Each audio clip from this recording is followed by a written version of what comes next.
what would you say is the most rewarding part of your job and the most challenging? So let's do this challenging first.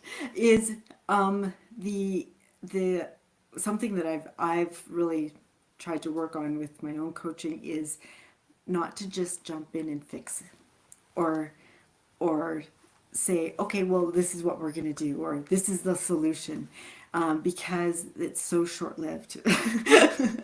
And I really kind of realized that. And that's been one of the things that I think is the most challenging is just, and just like your kids, right? You just want to just go, no, don't do that. Let's do this, right? But letting, just They need to learn helping it on them their own. facilitate.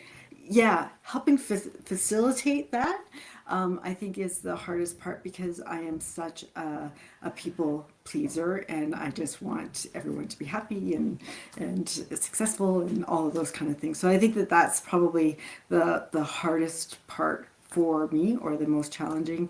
And then the most, I think for me it is when women come back and they say, wow, like I, it's not about being perfect.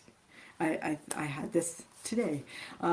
It's not about perfect. It's about the fact that I have the ability to be resilient and make it through those challenging situations and move on and not derail, not have this all or nothing feeling. And I was like, yes, yes. So those are things, because those instances can be used not just in nutrition but throughout their whole entire life, whether it's at work or with dealing with kids or whatever it is. It's those important life lessons that they can take everywhere. So It's the every time you do something hard, I think this is a Bradism, but it's true.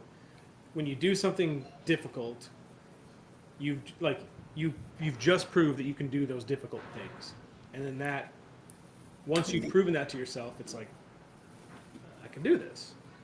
exactly, exactly. And it's I try and frame it as it is an opportunity to learn what works and what doesn't work. And what doesn't work isn't a failure, because that's just one more thing that we're going to try not to do. We're going to try something different.